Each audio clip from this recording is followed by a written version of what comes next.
here's a simple way to think about things. And I always say to people, don't confuse simple with easy, okay? Yep. But simple is this. Pick any problem that you have with anybody, literally anybody in your life, okay? In other words, anything they're doing you don't want them to do or not doing you want them to do, anything. Okay. And at the end of the day, you really only have 3 options for how to handle those. And just to be clear, we didn't create these in collaborative problem solving. We just put labels on them, Got okay? it. We call them your 3 plans. Okay. Which is, in other words, saying your options for how to handle a problem. You need a plan.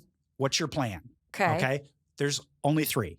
Okay. We call them plan A, plan B, and plan C. So give me an example. So that, so you've got somebody in your life that has a problem. Yeah. And it could be anything from somebody who has a mental health issue and is not taking their meds or using their tools. It could be somebody who is not looking for a job. It could be a kid who is oppositional. It could be as simple as a kid not getting out of bed on time to get to school. Let's use that one. It could be much, much, much more complicated than that. Okay. So you've got 3 options, okay?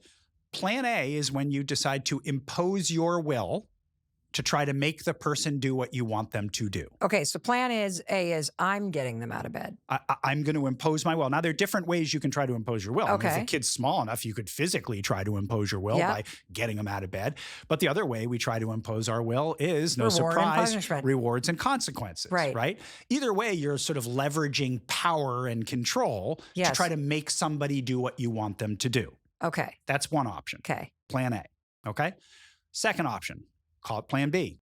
That's our code for collaborative problem solving. Okay. That's when you're going to collaborate to try to solve the problem, work together to try to solve the problem, and this is an important phrase, in a mutually satisfactory way.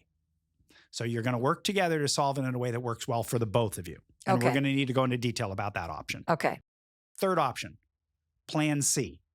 Plan C is when you decide to drop it, drop your expectation, or in essence, solve the problem the way they want it solved. When they want it solved. Not forever, right? But just for now. Yeah, okay. And what's really important about that is it's a strategic choice. Yes. Okay? It is not giving in. Giving in, actually, most of the time is when you try to use plan A and make somebody do what you want them to do, and they don't do it, and then you throw up your hands and fine, forget it. Right. That's failed plan A leading to bailing. Yes. Okay. Plan C is being strategic. Plan C is saying, you know what? We got like 10 problems to solve here. Can't solve them all at once. I'm going to just drop this one for now. Yes. So those are your 3 options. Impose your will, plan A. Collaborate to solve the problem, plan B. Drop it. Got it. Plan C. Okay. And the first thing I tell parents or anybody, this could be a manager in a workplace, is, all right, list out the problems you have, which with as much specificity as possible. Be as specific as possible which problems you're talking about, like a kid won't get out of bed, et cetera. Okay. And just decide, how do you want to handle it? A, B, or C. And that should be informed by what you're trying to accomplish. That's basically step 1. It is step 1. You have to choose the approach and choose it powerfully. And it depends what you're trying to accomplish, because plan A, imposing your will, it may get your expectation met. Right. But it might get very ugly on you. Right. It might harm the relationship. Yep. And there's no skills that are being developed by imposing your will upon another human. Okay? Got it. Okay. So I just want to make sure that as you're listening, you get step 1 is you're going to list out everything that's frustrating you, and then you're going to choose between these 3 plans? Yes, but let me make one clarifying comment here. You list out the things that are frustrating you. That's going to look like a list of behaviors that are frustrating you. And then just sort of put that aside. Get it out of your system. I want you to really make a list of the specific situations in which those frustrating behaviors are happening. Okay, so your list should not look like disrespect, screaming, crying, running out of the room. It should look like, when's that happening? Over what? What are the triggers, the precipitants, the situations? Okay, because that's really what you want to prioritize with these 3 plans. Got it. Okay. Okay, so plan A. Yep. We talked about that. Plan C, when would you choose plan C? Plan C is going to keep things calm. So if you just want to avoid a meltdown or avoid a challenging situation for now, it'll do that. The problem is the problem lives on, right? Your expectations haven't been met.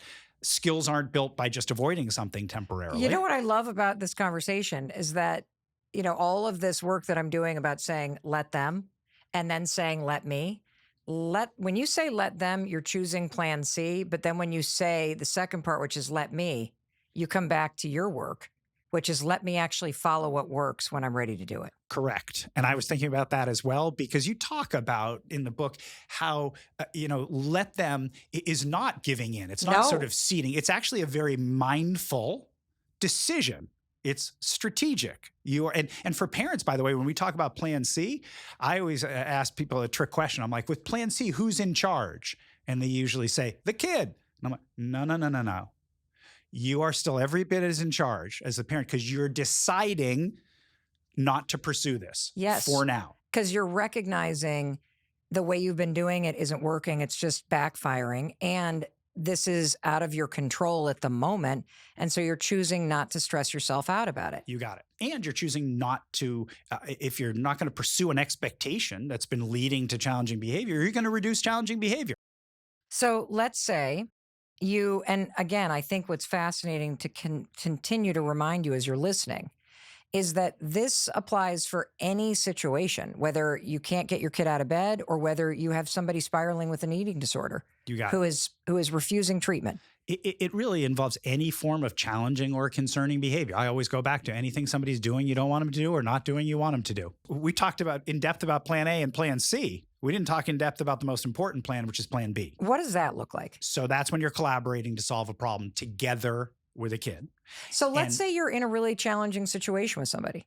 Whether I was in a situation with my husband who was struggling with depression. Yeah.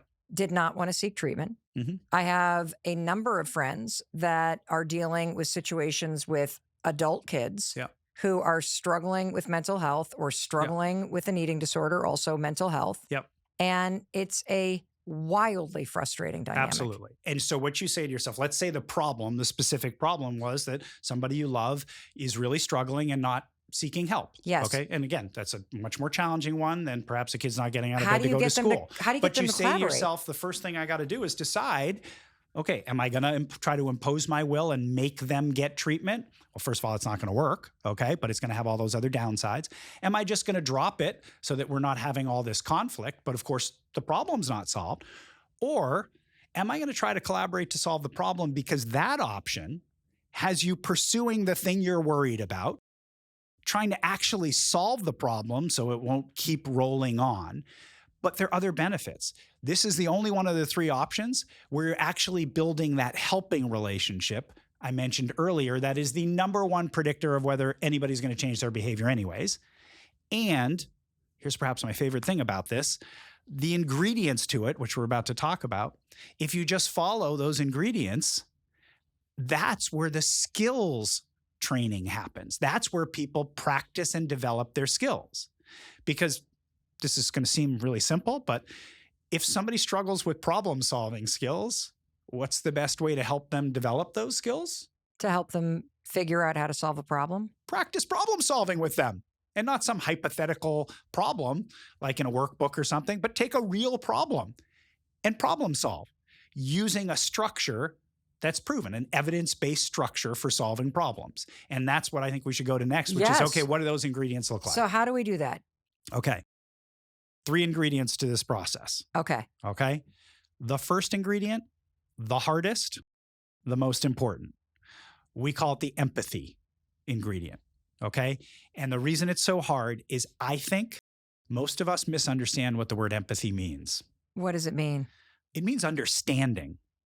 And we think that empathy means sort of expressing, that we care by saying something like, I can tell you're really struggling. People think that's empathy. It's actually not really empathy. Empathy is really trying to understand somebody else's perspective, point of view, concern, what's hard for them. So the first ingredient, the empathy ingredient, is not coming in with your perspective, your point of view, your solutions, which is the mistake we make all the time.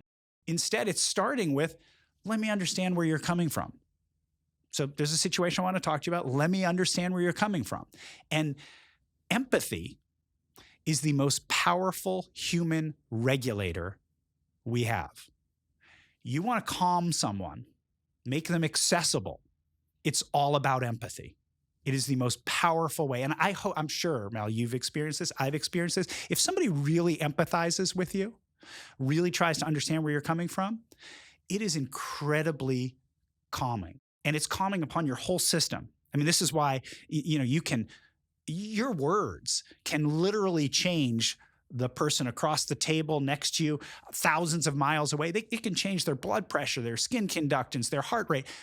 Empathy regulates. And when people are regulated, they're much more able to express what's going on for them.